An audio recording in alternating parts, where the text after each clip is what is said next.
Okay. Hello, everybody, and welcome to HLX's second event of Hispanic Latino Heritage Month. Today, as you know, we're also celebrating National Teach Spanish Week. And it's really appropriate that we should have the two things going on at the same time, because I think of teaching, and I'm sure many of you do too, I think of teaching as being a celebration of the Spanish language and the Hispanic cultures. And it's a celebration for us who teach, and it's a way to light that fire in our students to celebrate those things too. As you know, National Teach Spanish Week has several goals. One, to promote the teaching of Spanish as a profession, to call attention to this real dire teacher shortage, Spanish teacher shortage at all levels, and to emphasize for everybody out there in the teaching profession the importance of Spanish as a world language and Spanish in the United States, and all the opportunities that that presents for teaching and for using Spanish in the United States. And to help us with all of this, we have two amazing, renowned leaders. Dr. Sheri Spaine Long, the Executive Director of the AATSP, and Dr. Celia Chomón Zamora, the Director of Professional Learning and Certification at ACTFL. You will have the opportunity to interact with them after they do their presentations. Each will have the opportunity to ask them questions, and as well as hopefully at the end have the opportunity to interact with everybody else if we have time left over. Before we get going, I want to just bring three events to your attention. Number one, remember that next week we have Professor Maria Luisa Parra talking about how to incorporate the arts into the teaching of Spanish.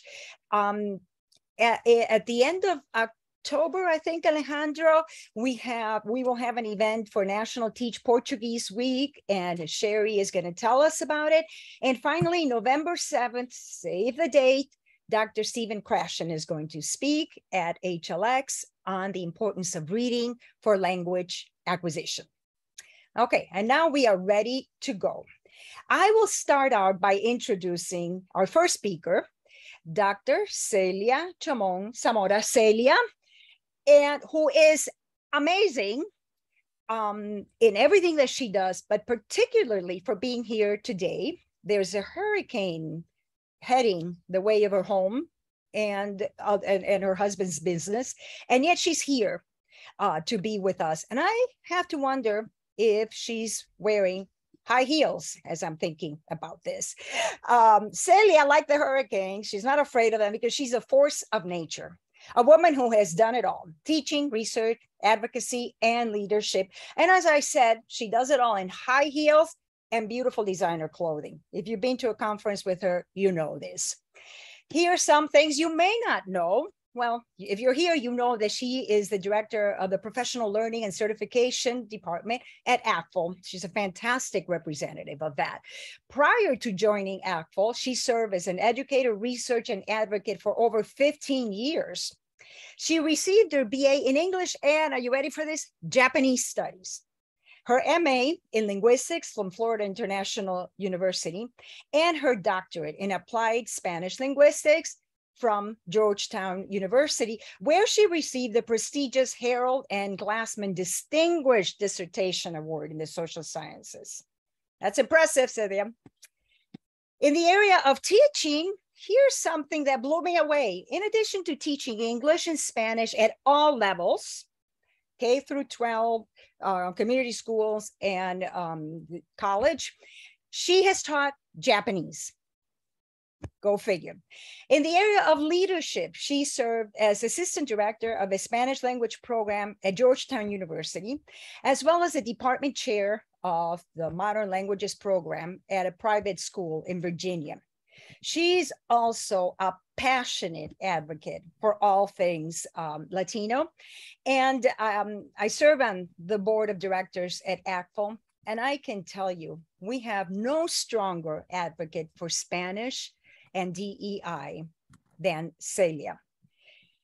And So with all of this, when I see Celia, when I think Celia makes me proud to be a Latina. And as is the case with Sheri, with her knowledge, her passion, and her energy, she elevates my work as a teacher, researcher, and advocate. I only wish she could elevate my height, but I'll never be able to wear those 5-inch heels. Thank you for being with us, Celia, and take it away. My goodness, I didn't think that part of my hurricane supplies was going to be buying tissues for that amazing introduction, but thank you so much, Maria. And thank you so much for having me here. I am so excited to really talk about this. As Maria said, this is my passion. Can everybody see my screen? Perfect. Yes. So when I was asked to give this talk, I started thinking about, well, what could I say that hasn't really been said already about the importance of teachers and of Spanish. And I started thinking about what are really the problems that we're facing in the, like, as you said, the national teacher shortage that we currently have going on. And even before the national teacher shortage, just the dire need for having world language teachers, particularly Spanish teachers. So I'm going to frame the 20 minutes that I have with you today in giving 5 pieces of advice for new and veteran teachers, and for each of those pieces of advice, how ACTFL is helping you be able to take those pieces of advice. So again, my name is Celia Chomón Zamora, and then I had a brief introduction here, but I think Maria has covered it all. But I will say, to set the record, I was born in Venezuela to Cuban and Spaniard parents, and I was raised in Miami, Florida, which earns me the title of Heritage Language Speaker. So I am a proud Heritage Language Speaker. I am proudly married to a Nicaraguan American Heritage Speaker, and I'm proudly raising an 8-year-old Heritage Speaker as well. So I feel that not just in the teaching aspect and the research aspect, but really me living it, I feel that I triangulate all of that data to bring all of this to ACTFL. So 5 pieces of advice for Spanish teachers and how ACTFL is supporting you through all of them. So the first one is be kind. And when I say be kind, I mean be kind to yourself. Because I feel that in our current profession, we are our own worst critics. We really scrutinize how our lessons went. We scrutinize our Spanish proficiency levels. As a heritage speaker myself, there are times that I am giving lectures and I second guess my Spanish, or I second guess what I'm teaching, or I second guess how a lesson went, or if I'm doing enough for my students. So give yourself some grace, and more importantly, practice self-care, whatever that may look like. When I was teaching, especially that first year, I always told myself that if I could make it to Friday, I would pass by Starbucks and get a Frappuccino. And that was kind of like my reward for just making it one more week. But that's not enough. We need to really make sure that we are putting ourselves first, because we need to also be present in our personal lives, and we need to be present at home too. Know that you have survived an unprecedented year and years full of turmoil, and you're still here. Or if you're a student trying to get into teaching, that you're joining us at a crucial time in our profession. And think about that finished is better than perfect. So being able to get through lessons, being able to really talk to your students, give them that beautiful input, give them authentic resources, and the opportunity to really thrive in Spanish class is the most important thing. So how is ACTFL helping? Well, we have something called the Pair and Share program, where you could actually be paired with a mentor in a specific field. So if you have questions about how do I implement task-based language teaching in my classroom, I have heritage language speakers and I have no idea what to do with them. You can be paired with experts in that particular field and get really good feedback and mentoring opportunities from them. We also do have a mentoring program. And so many studies have shown that teachers that are mentored and that have that support tend to stay in the profession longer term. And also the teachers who are mentors tend to stay in the profession longer too. And we need you. There's no way that we're going to continue thriving in Spanish and having our heritage language speakers thriving in their Spanish without you there. We also have special interest groups and communities, particularly targeting Spanish as a language, Spanish culture, heritage language speakers, Spanish in community schools. And regarding the self-care and being kind to ourselves, we have mental health webinars and on-demand courses for our teachers. Even at the ACTFL convention, we are going to have a lot of resources for how to do yoga at your desk, for how to do breathing exercises, lots of great things for you to be able to focus on yourself and center yourself. Number 4, bridge the gap. What do I mean by that? We all have something to learn from each other. Sometimes I feel that K-12 and higher ed don't see eye to eye. And me having feet in both realms, I can tell you that some of the best lessons that I've learned have been from early language learners. And some of the most interesting things that I found to apply to my classroom have come from higher ed and research. We all have something to learn from all of our colleagues. There shouldn't be a divide. There should be a bridge. So be involved in research. Observe the great work that 6 through 12 is doing, and especially the early language learners. We can all apply all of our lessons to one another. So how is ACTFL helping you do this? Well, first of all, we have a lot of certifications in our oral proficiency interview test, which is more geared towards higher ed, or the seal of biliteracy for 11th and 12th graders. We also have the APPLE, which is geared more towards elementary and middle school and high school learners. We also have early learning colleagues creating modules for us in upcoming early language learner webinars. We have, of course, conferences, and I'm even asking you to go to your regional and state conferences to learn from colleagues. If you are a K through 12 educator, try going to some higher ed sessions. And if you're a higher ed teacher, try going to some K through 12 sessions. We all can learn something from each other. Join, again, our very special interest groups, even the ones that don't necessarily pertain to you, because now you can join all of them included in your membership. And also read and submit to the latest issues of Foreign Language Annals, as well as the Language Educator. So for example, the Language Educator is our seasonal magazine, and we invite teachers and educators and researchers to submit to them, and we have focus topics. So this is a great opportunity for you to not only share in what you're doing so that you can help your fellow colleagues, but also it's a great opportunity for you to grow in the profession. So for example, here in spring 2023, I'm very excited to announce that our focus topic is empowering and supporting heritage language learners, whatever that may look like. If it's talking about identity, if it's talking about cultural lesson in the community, in the actual language learning, all of these things, we invite you to come and collaborate and share so that we can learn from you too. Third, it's not about you. And what do I mean by this? Sometimes when our lessons don't go the way that we planned, sometimes when that student just isn't growing in their proficiency, it has nothing to do with your textbook or with your authentic resources or with your comprehensible input. There are so many things, and not just that we are facing as adults, but that our children, our students are facing. Immigration, identity with their immigration. For example, there have been so many times that I questioned what I am.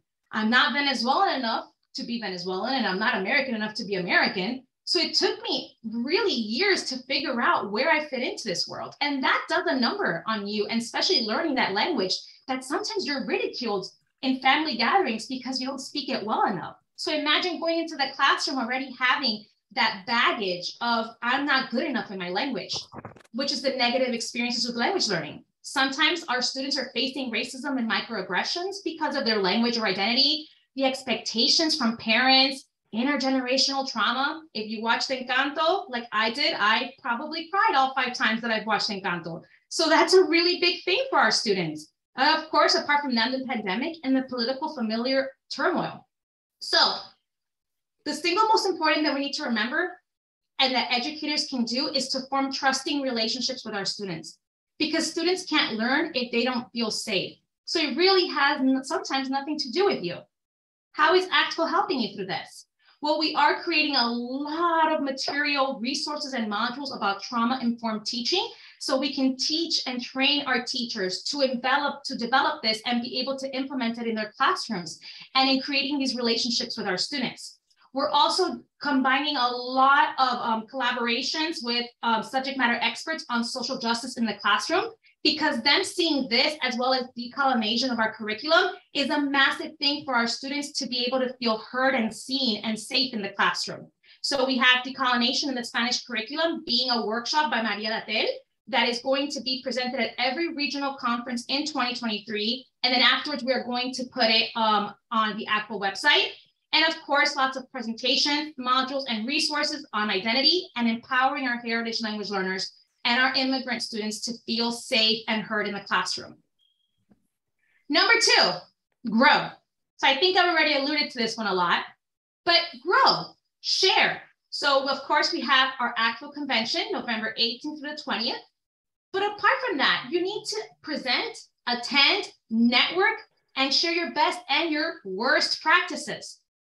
At AATSP, I was talking to a lot of first-year teachers, and I asked them if they were presenting, and they said, no, I have nothing to share. Are you kidding? All of us have something to share, whether it's what went well or what didn't go so well and what lessons we've learned from them.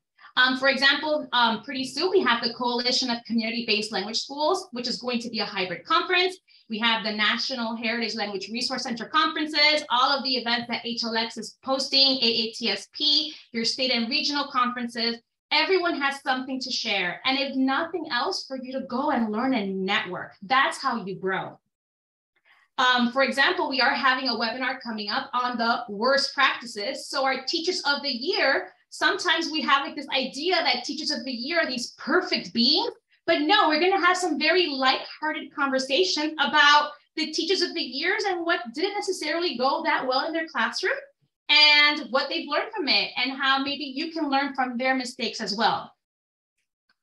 Also, I'm very excited to announce that next year we are launching ACTFL Discovery, which is a subscription-based PD system.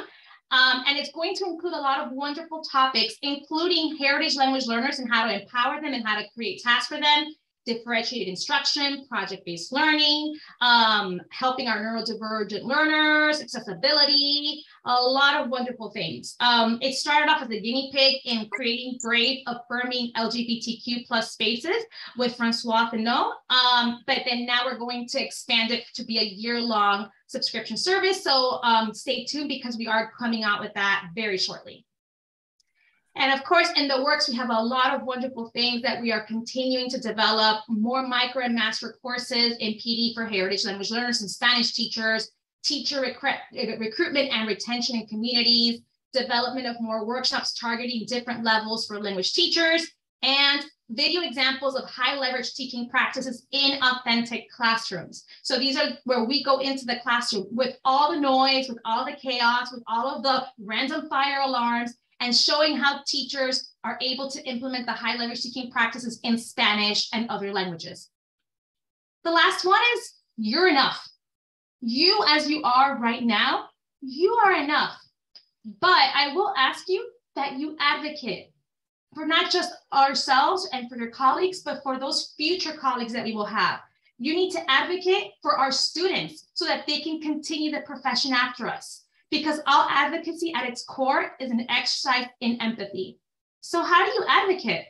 Well, first of all, just be the person you needed when you were younger. Come collaborate with us at ACTFL, at LHX, at AATSP, at your regionals. Come serve in Leadership Initiative for Language Learning, LIL, so that we can teach you and give you those pathways to become a leader. Advocate with us in Capitol Hill in JNCL Nicholas Advocacy Days.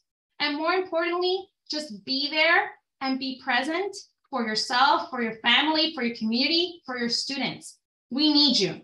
You are crucial to our language vitalization and really longevity. I always like to end my presentations with why I do what I do. And my why is that I want my son to grow up in a place where he doesn't have to worry about if he is enough Hispanic, if he is enough American, that he is both, and he and his language and identity are enough. I hope to see you at ACTFL. I hope to see you around, and please feel free to contact me with any information, and I will be around for the next few minutes, and then sadly, I will be putting up hurricane shutters, but thank you. Thank you so much, Celia, for this wonderful, wonderful presentation. Do we have questions or comments? I love all those quotes that you had. So be the person that you needed when you were younger. That was fantastic. Any questions for Celia? So Luz has a question. She says, don't you have to pay for advocating in Capitol Hill? So that's a really good question. Luz, if you email me, I can put you in contact with the JNCL Nicholas, who's the one that runs that event, and then we can see how we can get you in there. And I'll definitely put my email again in the chat just in case. Okay. And then Celia will share her presentation, yes. right? And we will post it along with the recording of this event.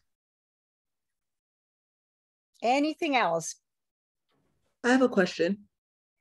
Please. Celia, how do you suggest that we best address heritage speakers and sort of encourage them, bolster them up when we're non-native speakers? So I'm a non-native speaking Spanish teacher, and it's difficult enough to get the respect of my students, just the fact that I'm teaching them as a non-native speaker. So how do I bring culture into the classroom, and I ask them about their cultures as well. But how do you recommend that I bolster up their heritage and their pride and everything? How do I speak to that as a non-native speaker? Sure, that's such a great question, and thank you for asking that. So one of the things that I normally, and I can share this with you, I put my email there, so if you can email me, I can send it over to you. One of the things that I would always do in the beginning of class for every student is I would show them this video from the Atlantic that was talking about how just in the United States, there are so many varieties of English for monolingual English speakers that just the words change, or the way that we say things change. And I would show them that in English, and I would tell them, so think about the fact that in the United States, that's one country, we have tons of varieties of English. What do you think that does when we're coming from different countries of Spanish-speaking countries? What does that do for you? So in this classroom, we're going to embrace everyone's Spanish. And now what you do then is say, so what I'm here to do is I'm here to show you a different way of saying certain things. So it's not necessarily the right or the wrong. There are no right or wrong ways. What I'm here to do is to show you a different way for you to code switch into standard Spanish. Because if you're going to apply for an internship, or if you want to work at a bank with that deals a lot with Hispanic countries, you are going to want to know how to code switch to that standard Spanish. But that's what I'm here to teach you. But whatever you say at home is fine, because at the end of the day, the purpose of language is to communicate. So when we're communicating, we can talk about code switching. We can empower them to choose when to code switch at certain times. So that is really a very short way of telling you that. And I can give you more resources if you email me to kind of talk about that. And I've talked a lot with different non-L1 speakers of Spanish and of teachers and how to empower them and how to really embrace their culture. And it's really about inviting them to give a lot of their background knowledge, or anytime that you play a song or that you talk about a certain holiday, you invite the class to talk about it, because even in the United States, there's Hispanic culture. So even Thanksgiving, I always tell a story that for me, Thanksgiving is pork, rice and beans, and yuca. That's my Thanksgiving. So, I mean, and that is Hispanic Thanksgiving, and that's a thing now. And in Venezuela, they trick or treat now, because now there's Halloween. So we're just all this massive melting pot. So you not being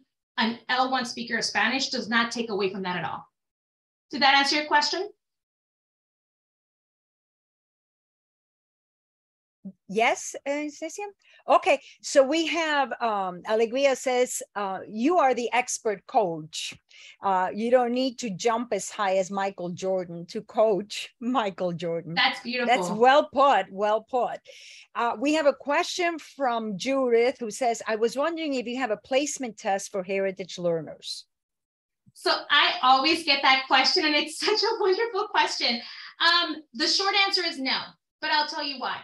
For heritage speakers, I really think that it's best to take a triangular approach. So you can give some sort of test that aligns to whatever your department looks like, because any placement test is not necessarily going to tell you, oh, they should be in Spanish 3 or Spanish 4, because we don't know what your Spanish 1, 2, 3, or 4 looks like. So we can give you a test, like, for example, the Apple, that will tell you, well, your student right now is more like an intermediate low, and then you can figure out what that means in your classroom. But also you need to be careful, because a lot of these placement tests don't tell you the whole picture. I was placed in Spanish 1 my first year of Spanish, because in the 90s, there was no such thing as heritage speaker. I was bored to tears having to learn that ñ is part of the alphabet when I spoke Spanish at home. But guess what? After Spanish 1, I went to AP Spanish the next year.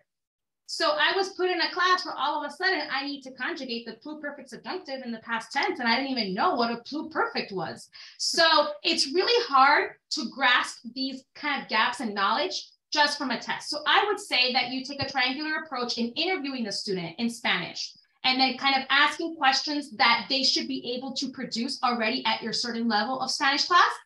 Give them some sort of test, like a writing test, and then also give them a self-evaluation questionnaire that talks about how much they use Spanish at home, how they use it, what they're exposed to at home for how many years. And then that approach will kind of give you a better idea of where to place them.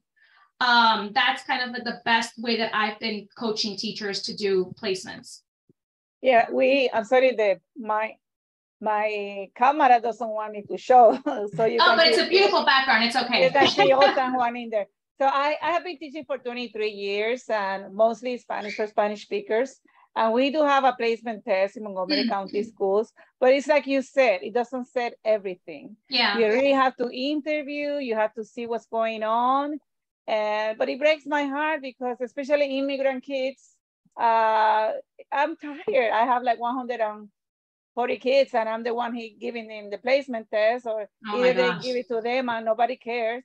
So I have immigrant kids putting them in SSS1 when they could be AP.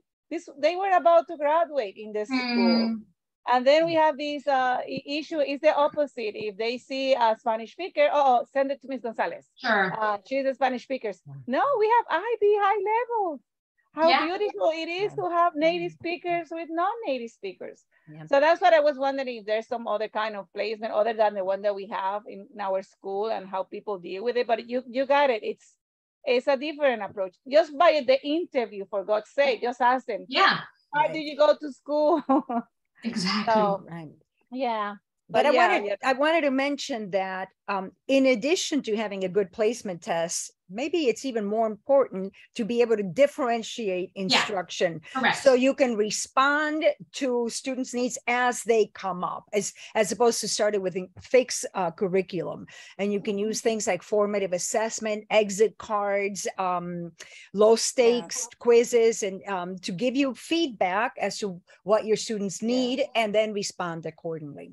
Yeah, another point is that, you can only have so much time to switch them to the right placement. Right. So just today I found a poor little guy that he came from Spanish 1 in middle school and they sent him with me to SSS2 and no wonder he can't.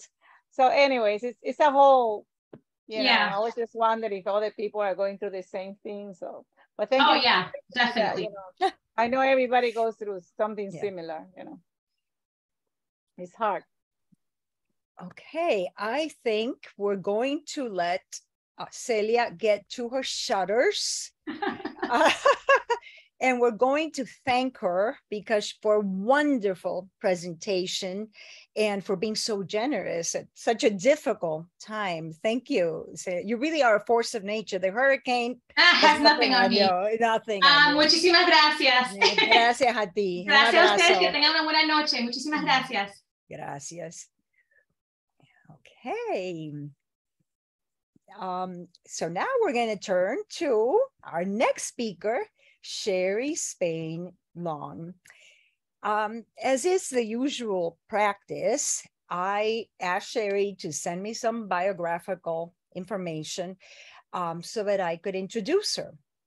And I read it very quickly, and immediately my eyes went to the very last line in this document that she sent me. And I'm going to read it to you. It's in Spanish, but it just says so much about Sheri and tells us so much about all the what has driven all the contributions she has made. And here's what she says on that last line. A pesar de muchos años enfocándose en estudiantes universitarios, Sheri no se olvida nunca de que empezó a enseñar la lengua española en Northwest Junior High School in Coralville, Iowa.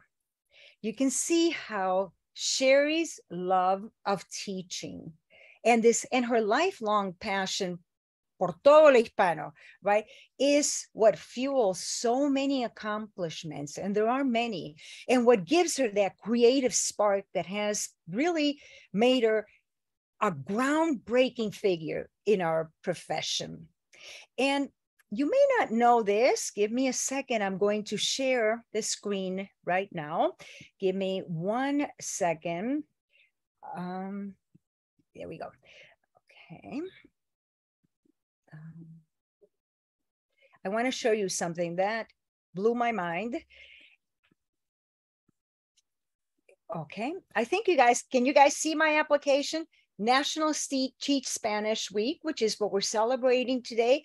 If you scroll down to the bottom, you can see that this excellent idea, this initiative, was instituted under Sheri's leadership at the AATSP.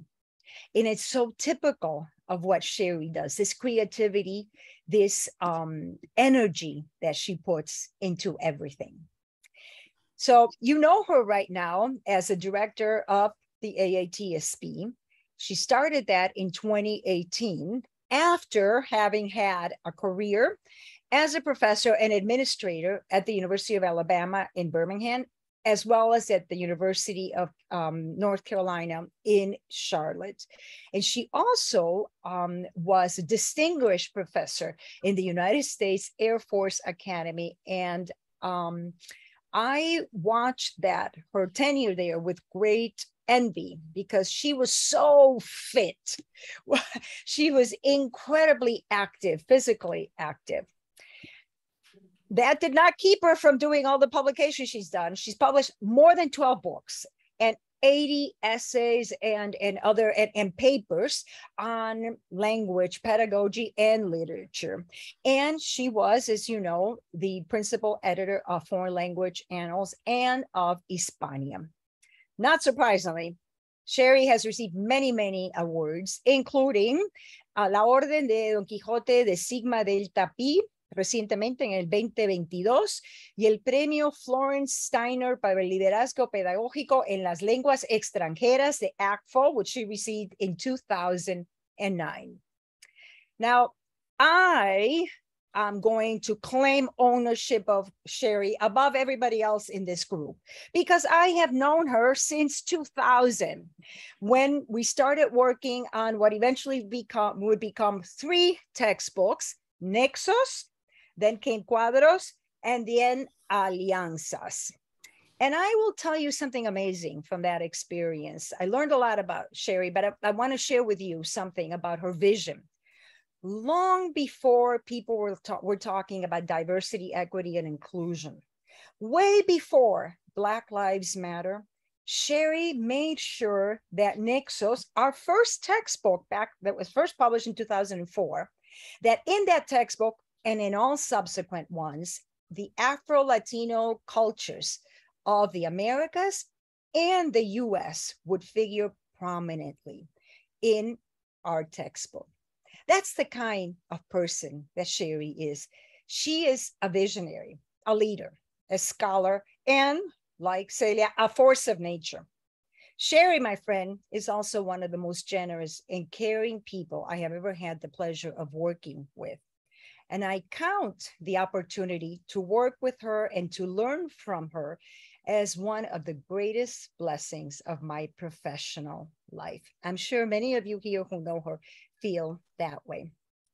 So with that, Sheri, let us learn from you.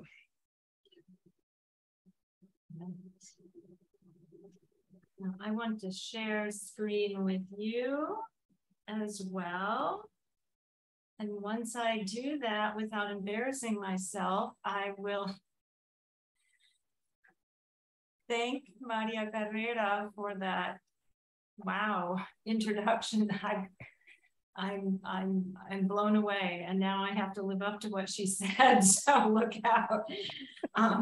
Maria and I go back a long way, and we really do have a well-developed mutual admiration society going, so yay, me alegro. Cuánto me alegro. And what I want to do, and weirdly, I actually sort of prepared in Spanish. So I may bounce back and forth, but I do want to thank Maria Carrera and Alejandro Lee, who is not only with the Heritage Language Exchange, but also one of my board members at AATSP representing Community College. And I also want to thank Celia. I know she's not on the Zoom, but for coming under such difficult circumstances. And we love ACTFL. I'm a former board member, and ACTFL just does such phenomenal work. And more than anything else, I want to thank you all for being here, professors and y posiblemente estudiantes, porque nos faltan profesores. Y gracias por estar con nosotros hoy, porque es una semana muy especial para nosotros. Okay, so la Semana Nacional de la Enseñanza del Español, here we go. All right, well, these are my quick goals here for what we're going to accomplish during this quick talk. I want to tell you a little bit about National Teach Spanish Week, and then I want to tell you a little bit about AATSP and where it fits into the panorama of pedagogical support for you. And then, of course, talk a little bit about our programs. And then, si aguantan hasta el final, tenemos un QR para una membresía gratis para unirse con la AATSP, si no han sido socios antes. So if you've never been a member of the AATSP, at the end, there will be, your prize will be a QR code that appears. You go to a link and you will be able to join for free. So hopefully you'll make it to the end with me.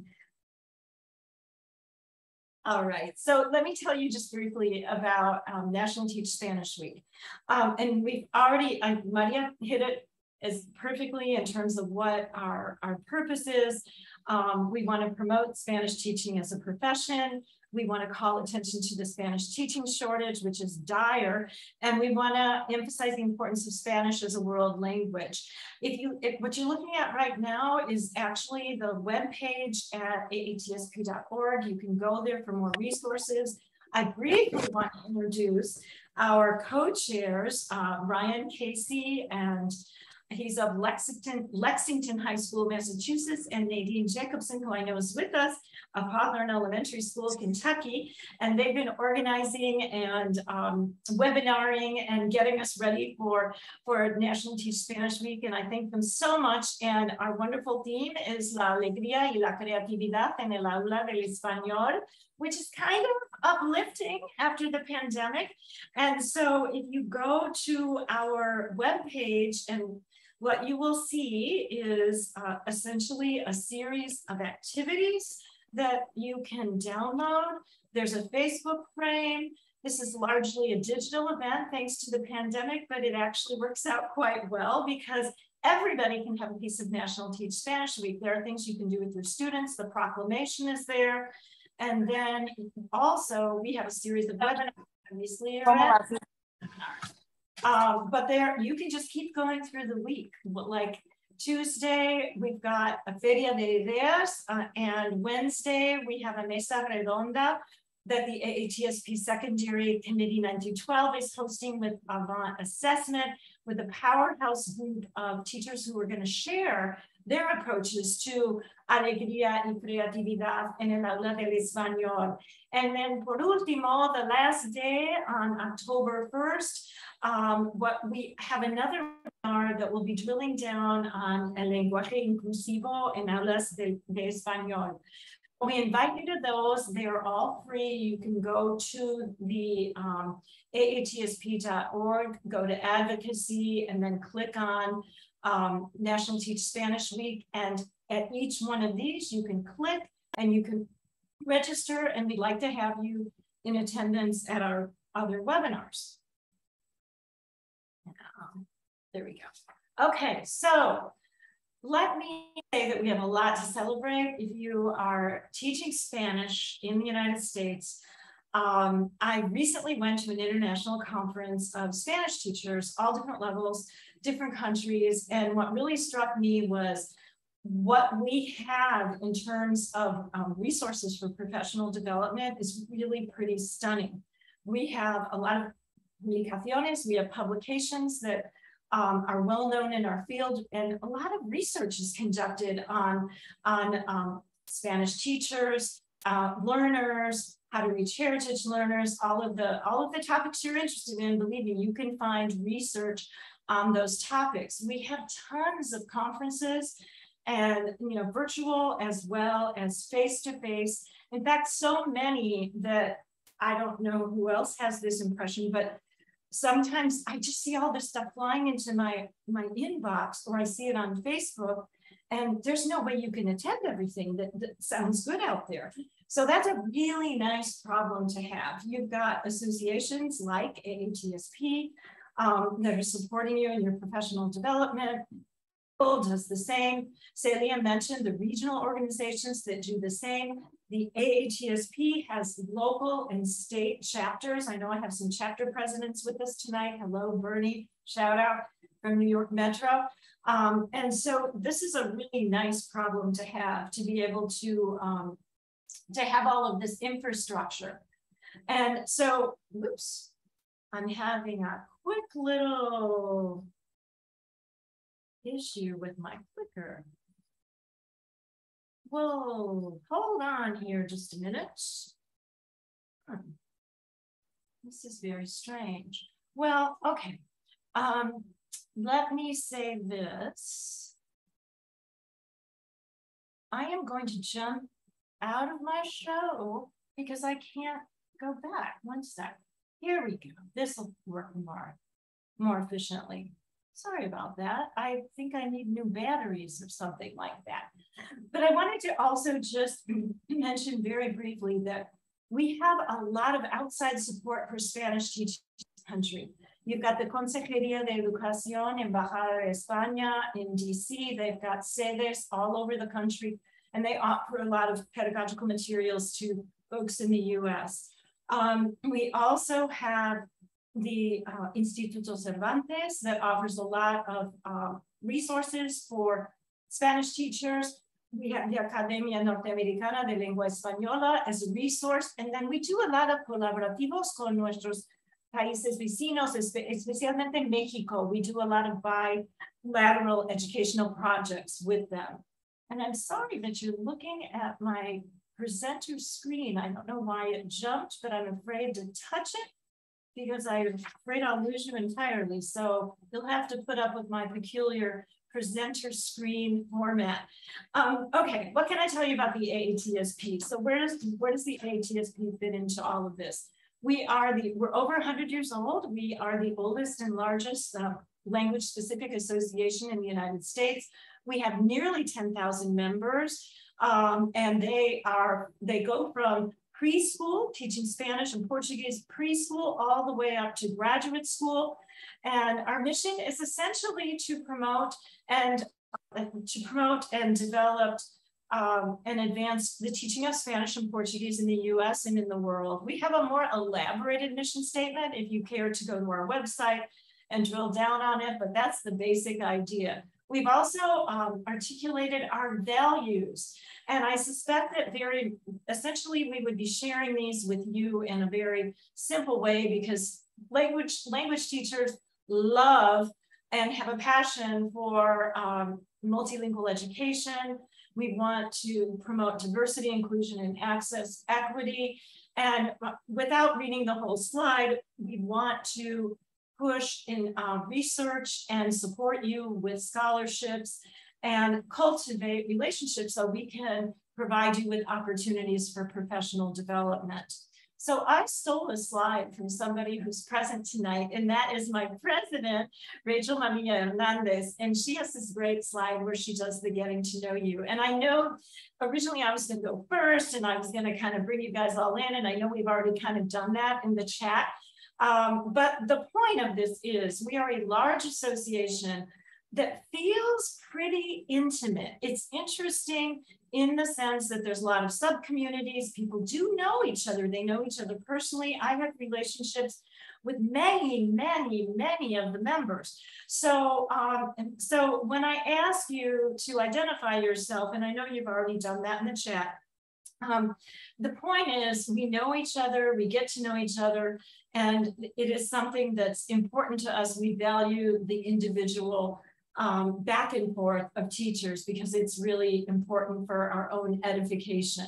So who are we and what do we teach? So if you look at the AATSP members, they primarily teach Spanish, no big surprise there because of the heft of Spanish teaching in this country. And then we have 3% that teach Spanish and Portuguese. Only 1% teaches Portuguese, but they are mighty and they have a big voice in our association. And we have a growing number of dual language instructors. So keep your eye on that. Now, what I find interesting is looking at who are our Spanish instructors. And we really don't collect demographic data on our membership.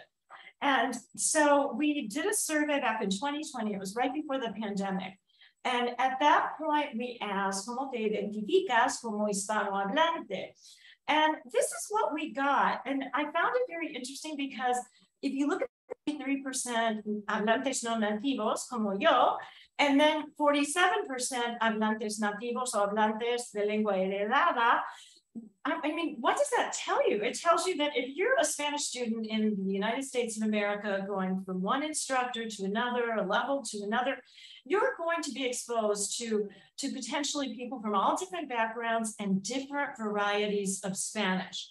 And that's what really makes us mighty. So we're very privileged in many ways in the United States for a lot of reasons, but one of them is the fact that you can have such a rich experience in a Spanish class in the US, just based on who are your teachers and who are your professors. So we have this really dynamite president, and her name is Rachel Maria Hernandez, and she's actually somewhere hiding, I'm sure, on this Zoom. And I love this quote, and so I stole your slide, Rachel, sorry about that. But I wanted to have you put a face other than just mine to the associations. And so you might have guessed Rachel is Hawaiian, hence la corona que lleva de flores, no?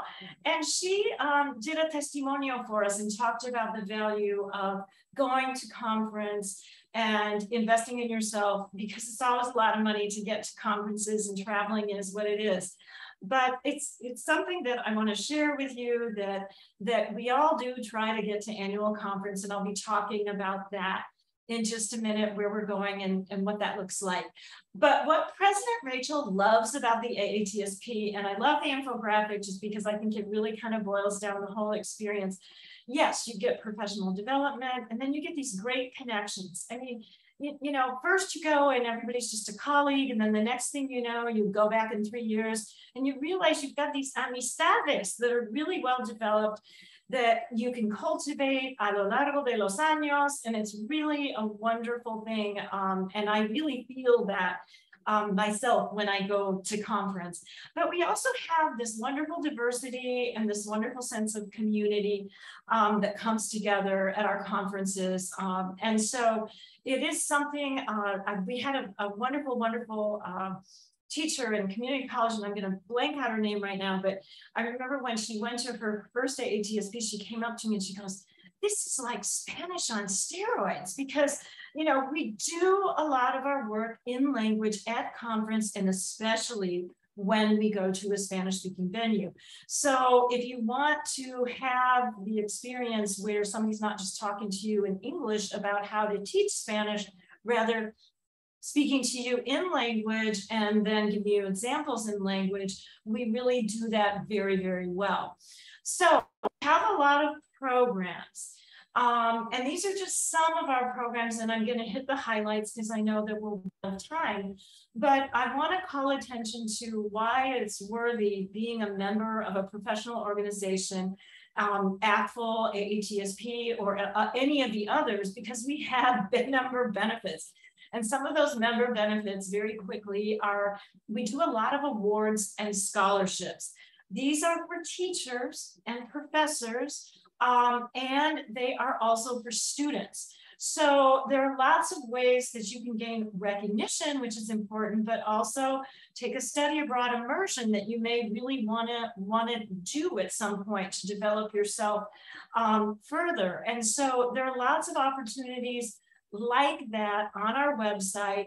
And I would be happy to discuss any of these opportunities with you. We're so pleased to be able to offer these programs so that we can support you in your journey teaching and developing. We also have a number of assessments, and they are also concursos. They're also contests. I'm sorry, I was having that moment where the Spanish word came into my brain and not the English word. And so those are under a suite of things called the National Spanish Exams, but they break out at different levels. We have the National Spanish Challenge for the younger learners, and then for middle and high, we have the National Spanish Exam or the assessments, if the contest. We have a National Portuguese exam as well. And then we also have an AATSP photography contest, and we have AATSP poster contest. TJ Droche is our interim director who's with us this evening. And then we have a number of sociedades honorarias, right? So we have Sociedad Hispánica de Amistad, Sociedad Honoraria Hispánica, y Sociedad Honoraria de Língua Portuguesa. And these are honor societies where students can get involved and do things in the community. And I'll be talking about that in just a minute. I'll give you some examples. Of course, we have publications, the Portuguese newsletter, Albricias, that I'll show you an example of shortly, of our high school student revista. And then Hispania is your research journal, and the Spanish and Portuguese Review is not as well known because it's only been around for a number of years, but it's a graduate student directed and driven journal that is free for you to consult at our website, and it's really quite wonderful. We also have a number of teaching and learning resources that are free at our website that we're always adding to. I spoke to Patrick in the office about how we have to add a new button for OER resources. Alejandro, that's for you. We want to get links up there so that you can get your hands on more resources to use with your students that are available to you. And that's something that we're very interested in doing. We obviously have our National Teach Portuguese and Spanish weeks. We have collaboratives going with a number of corporate educational providers like Avant Assessment that basically have perks for us so that we can collaborate with you and give you discounts on their exams and things of that nature. And then last but not least, we have AATSP chapters at the local level. This is something very unique for us in that when you join the AATSP, you are, of course, able to move at the national level with us, but you can also become active, and we'd like you to become active in your local chapter. So they either run with the states or with the regions, and if you don't know which one you should belong to, given the geography, we'll help you out with that. Contact the office. Because there are a lot of great local events that go on, and that helps you build your network at various levels, which is quite important. Okay, so the big news is, if you have not heard, we are going to Salamanca, Spain this summer for our annual conference. We have our tema there, Nuevos Horizontes para la Comunicación y la Cultura, and our president-elect will be present at the time. Parthena Dragut has a very direct role in the conference theme. So what I want you to know right now is that you're thinking, oh my God, it's in Spain, that's so much money, and I get it. Well, we do have conference stipends, and I am currently eliciting additional monies so that we can help, in part, get teachers to our annual conference. We are accepting proposals right now through Halloween. And so even if you're not sure, throw a proposal in, and again, we want all kinds of presenters. We want people that have never presented before. As Celia said, Everybody has something to share. So if you are a seasoned presenter, great. If you've never presented before, find a friend and go tell us about your teaching. And there's a lot of great support on our site for putting in a proposal. Rebecca Aubrey worked with TJ Troche, and they did a video trying to kind of guide you through the conference process of how to put a proposal together, what it needs to look like. There are rubrics there, etc. So hopefully we will see you in Salamanca. They're very special years because obviously everything has in language, and then you get to go out and live the culture all around you, and hopefully do a few side trips and really have a rich experience with your professional development. Okay, other things that we do very briefly, we do webinars throughout the year, not just during National Teach Spanish. So watch for those. And that's why you want to sign up to be a member, because you'll get all of that information coming into your email box. Very quickly, because I know we're at the end of the hour, the SAHH, the Sociedad Honoraria Hispánica, is one of our largest programs. It's an honor society for high school students. There are over 3,000 active chapters worldwide. And we like to recognize students for their achievement, but the amazing thing is these students do amazing things in their communities that would just knock your socks off. So we have for them opportunities for awards, scholarships. This year, we have junior travel coming up in the summer. And I don't know if it's been formally announced, but I'm just putting it out there. They're going to Costa Rica and Pura Vida. And so that will be something that your students can get in on if they're in the SAHH. They can compete for those slots to travel their junior year. Albericias is our student magazine. It is absolutely beautiful. There are 2 examples of the covers, and they are full of beautifully curated, laid out student photographs, art, poetry, you name it. And there's a multimedia opportunity with Albericias as well. And TJ Troche, look again, this is your student's art, be proud. It is really gorgeous. And we just got it in the office.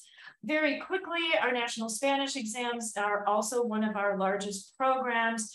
And I want you to see it, look very hard at the happy face of the woman, the young student wearing the medal. We have certificates. We have lots of ways of elevating your students through these exams that in large part are contests.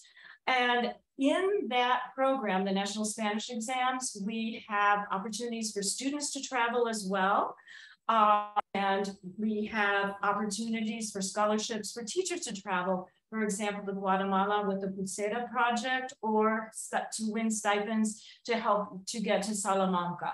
So with that said, we hope that there are many people that are students thinking about becoming teachers or working on your teaching degree on this call. And so I wanted to basically point out our AATSP Career Center. You go to our website, there's a big button there, you click it, and you can see listed there thousands of jobs for Spanish teachers and for people in the educational enterprise.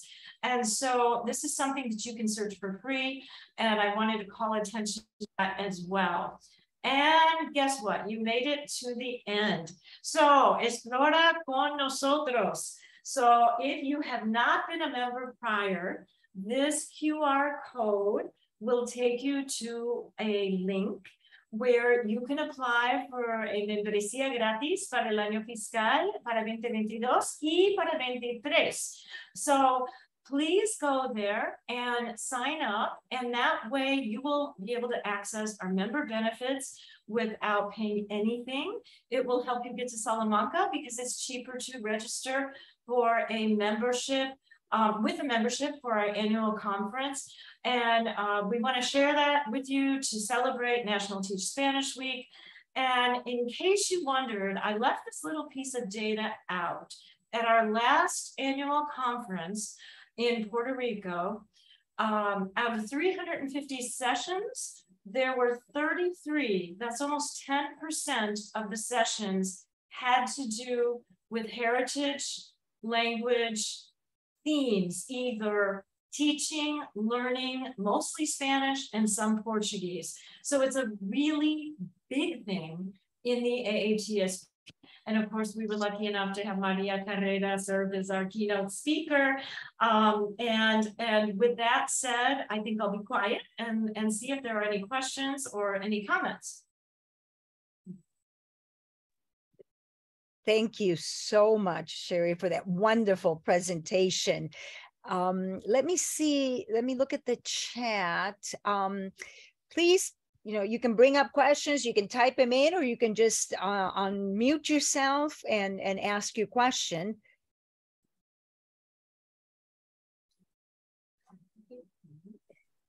Oh, and thank you so very much. Alejandro put a lot of contact information that I had shared in the chat, because unfortunately everybody kind of comes into the AATSP focused on one program, and then they have very nuts and bolts questions. And so in this little bit of time, I can barely get to nuts and bolts. And the thing about it is that if you want about the Sociedad Honoraria Hispánica, you want to talk to Kelly Sheets, because she will explain everything much better than I will. Or our wonderful director of the NSE, Lisa Greenman. Our poster contest has some new guidelines this year that have just been rolled out, and they are up on our website. Patije Troche is our interim director. So we have your peers in charge of all of these programs. And if you are curious about any of them, and you don't have time to address it this evening, just pop me an email and I'll get you in touch with somebody that can really help get you the details you need to figure out if it's the program you want to use with your students. I also would be remiss if I did not mention that we have a very exciting event that's coming up, and I'm going to need some help from Erica and Sybil, and because I don't have a calendar in front of me, I want to say it's the 10th of October. Is that correct? Thursday, the 13th of October. Thank you for mentioning it. I'm only off by 3 days. Okay, thank you, Erica. And what it is it's going to be Salamanca Trivia Night, brought to you by 9 through 12 secondary teachers in the AATSP and alums of Universidad de Salamanca. And it will be a really nice entree to trivia and information about Salamanca, and hopefully get you very, very interested in doing what you need to do to come to Salamanca and join us in June. We also have in the offing on the 10th, there is one on the 10th, a webinar that has not been announced yet, but you'll be hearing about it very soon, with Kim Haas. She recently returned from Colombia, and she will be doing a behind-the-scenes view of her experience filming and interviewing people in Colombia and for her Afro-Latino travels. So we're looking forward to that as well. Sheri, I see Alejandro has his hand up. I'm sorry, Alejandro, go ahead. Hi, there are two questions. Graciela says, quiero saber los pasos para hacer Spanish examinations y pasos a seguir. ¿Cómo empiezo a hacerlo? Y Judith pregunta, national Spanish tests, can anybody take them?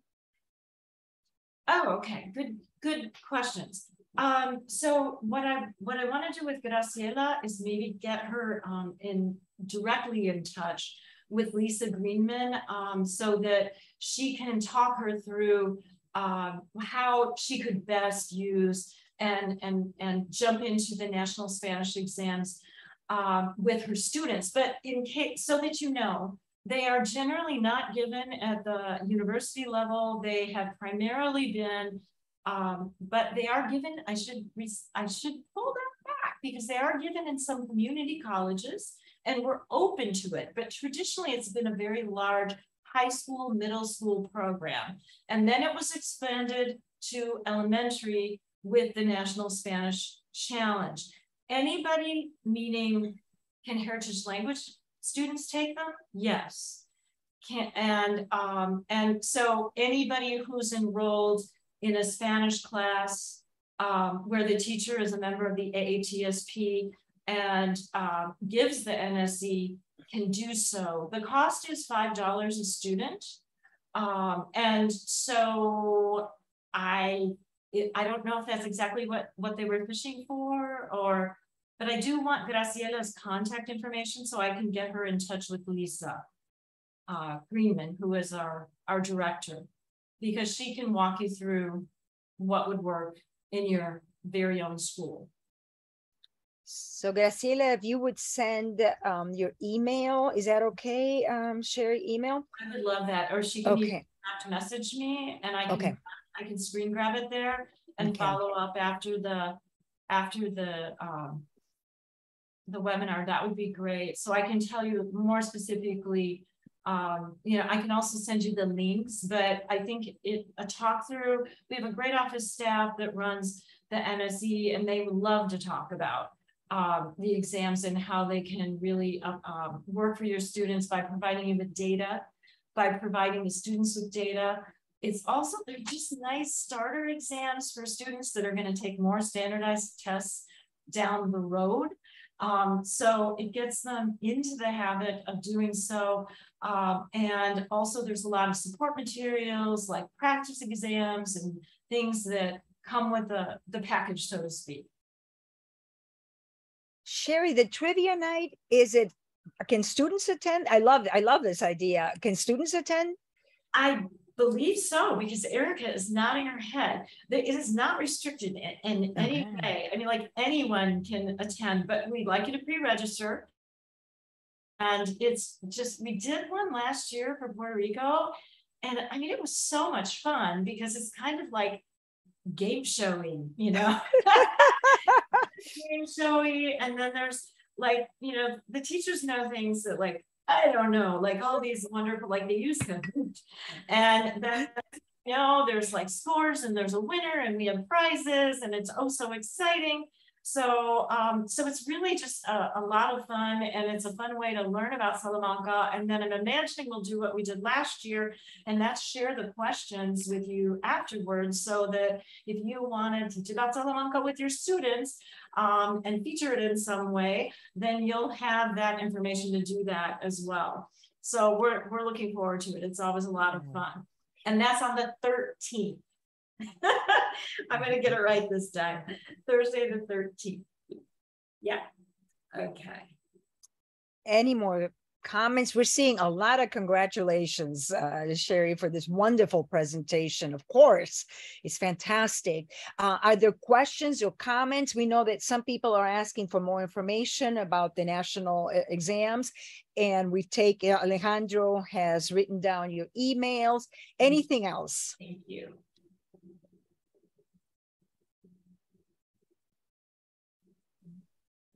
I just wanted to say how much I appreciated earlier, Celia, your question about being the non-native teacher teaching heritage students, because that really is an interesting, I mean, I think and Maria Carrera and I have these discussions and it's kind of who owns Spanish? And, you know, we all own Spanish, whether you're a native or a non-native speaker. And I think just kind of trying to communicate that idea to students that Spanish is it's for everybody, as opposed to just for Latinos, you know, or just for that group that speaks like that, is such a key piece. But I also, you know, I also have experienced that where it's kind of weird, right? Because you realize you have this very different role to play. I always said that I wanted my students to, as a non-native speaker, realize that you could, you know, be a speaker de buen nivel, you know, like, so I don't sound like a speaker, but there's a role for me to play, you know, going from year to year and practicing and so forth and loving the language and being passionate about the culture, that's a role to play too. And in some ways it's very interesting because you, as a non-native speaker, you don't necessarily have any particular, you'll have pieces of dejes and variedades and things you pick up, but it's not as localized, and it can be very flexible for students coming into your classroom that have had a variety of experiences. So it really, I think we all have a different role to play with buy-in and trying to keep them going from year to year and seeing the value in this because, you know, if they would have told us how long it took to learn a language when we started out, we may have chosen a different profession. I mean, it's a lifelong thing. There's just no getting around it. So it is hard to keep students engaged from year to year and keep them with us, because that is the absolute secret. We want those long sequences so that they can do things with their Spanish and Portuguese, of course, as well. I do want to do a shout out for National Teach Portuguese Week, which is the first week of November. So Rachel Mami Hernandez, our wonderful president, and Renato Alvin, who is our Portuguese representative on the AATSP board, are sort of spearheading all of those efforts. And so we'll be again announcing lots of special events for National Teach Portuguese Week as well. Alegría. Alegría. Preciosura. I just needed to say something as you were talking about how we all have a role to play. So Sheri, a second language learner, taught me, a native speaker, how to be a good heritage language teacher. So you have your three groups right there, right? And if it wasn't for her, I don't think I would have the program I had today. In fact, she introduced me to Maria. And when she met me, she said, you need to meet Maria because you have a lot of heritage speakers in your program. And this is 15 years ago. And I said, what is that, right? And so a long time has gone from that. And I just wanted to say that I believe that every single student that has gone through my program has been better served thanks to you, Sheri. Oh, thank you. You are a light, and I am forever, ever thankful. So I think the lesson from here is if you're at the beginning of your career, wherever you are in your career, really, meet Sheri. But if you're at the beginning of your career, meet Sheri. She will change your life and your program. Gracias, hermosura. Oh, a ti. I have the luxury of visiting her program and being an external reviewer. And that was just a really wonderful thing to do. And it was so great because she didn't know about heritage language learning. And what I learned a month ago, I was at an international conference on Spanish teaching. And what was so interesting to me was listening to the Japanese Spanish teachers talk about heritage language learning. And wow, you talk about coming at it from a very different angle, but it also really jumped out at me, the body of research and all of the practical work that's been done with HL by the Maria Carreras, by our wonderful, wonderful researchers and practitioners in HL. This is being shared all over the world because unfortunately, we live in a world of massive migration and war, which means people keep crossing borders and they keep producing children that are language learners of one language or another. So what we do is in very high demand, and it will continue to be that way.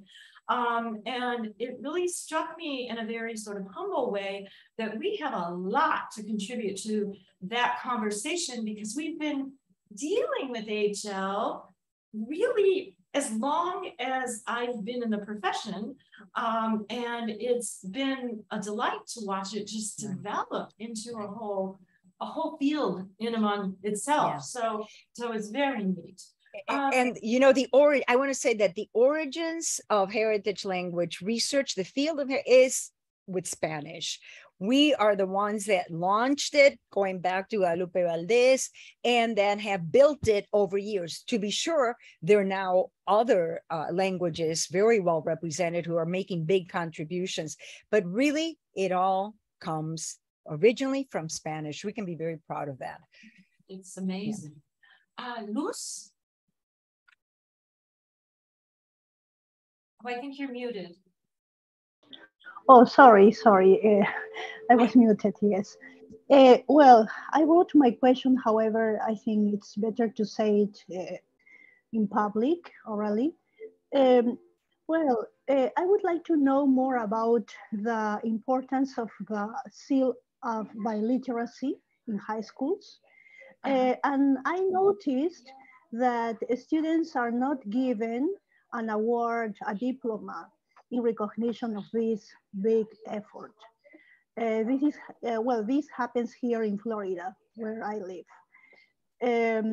And it is, there is just a small note on the transcript, and I think this corresponds to advocacy for students. So what ideas would you give us? Thank you very much.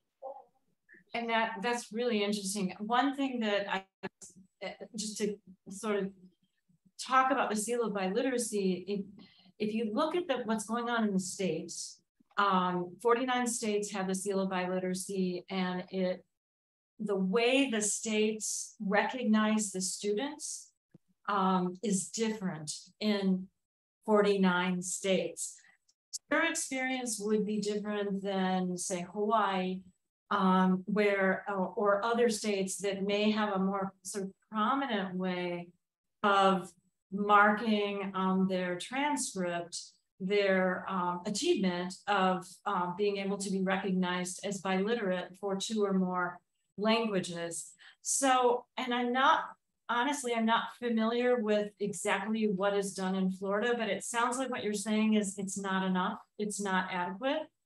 And I think look, we all live in different states. Some states are more high on biliteracy than others. I actually live in Alabama, so I know what it's like to be in a difficult state in terms of biliteracy, and yet we did just feel.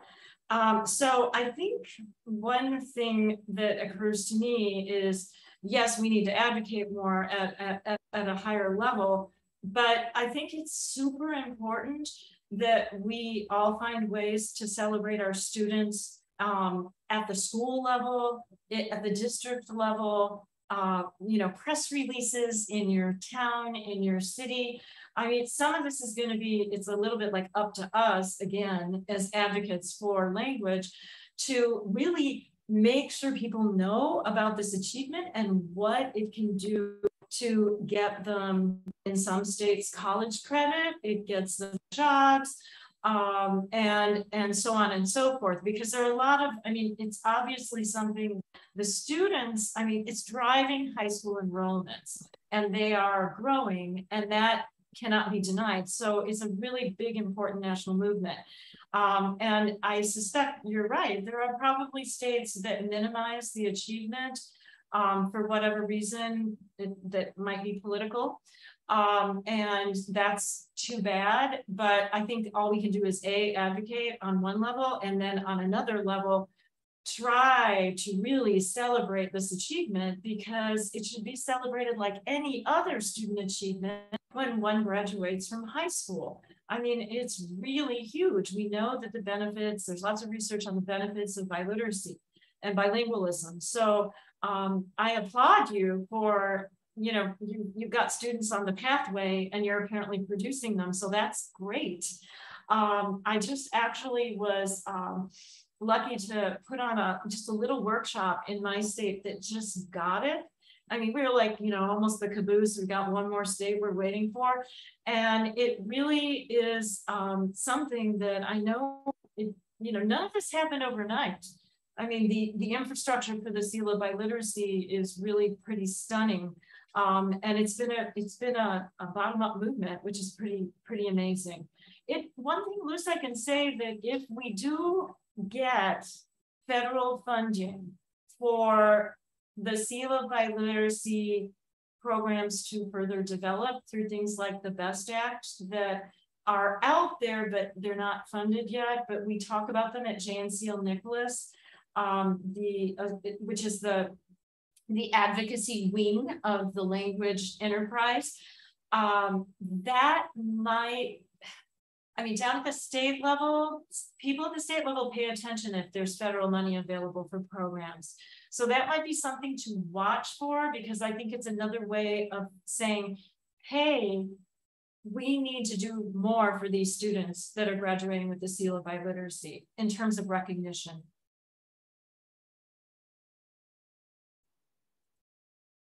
And please, anybody else chime in, because there are people like Maritza that know way more about the seal of biliteracy than I do.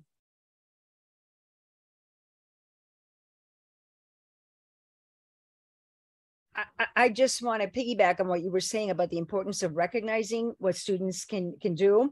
And there's a story that my son told. He was a panelist last week, which blew me away.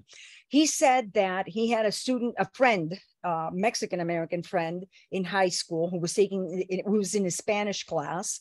And this young man faked having an American accent while studying Spanish. And one day my son asked him, well, why do you do that? And he said, well, I just don't want to stick out at like the Mexican kid. I don't want people to think that I'm here to get an easy A. I'm uncomfortable. Fast forward quite a few years, I don't know how many, he was at my son's wedding about a month ago. And my son, there were many Spaniards because my son married a Spanish woman. And my son noticed that Michael was speaking Spanish freely with great joy. And my son asked Michael, well, what happened? What changed? And he goes, oh, I now work for Amazon and they really want me to use my Spanish and they value what I know and what I can do with this language. And so that recognition makes all the difference in the world.